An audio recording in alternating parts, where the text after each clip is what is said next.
5 Minecraft facts na probably hindi mo pa alam. Pero may sinama akong hindi totoo.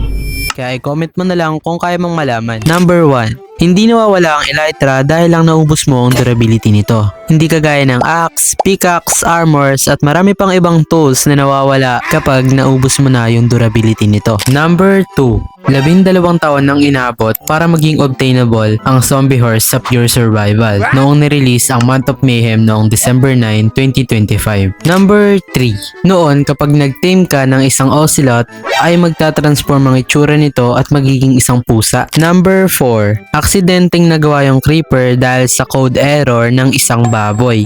Number 5. Naganan si Mojang na magkakaroon tayo ng 3 dimension which is yung Nether, End at ang Aether biome. Pero hindi ito natuloy dahil sa maraming errors na hindi kaya ma-fix pagdating sa mga mobile players. Ano, nahulaan mo ba? I-comment mo sa baba kung ano yung tamang sagot.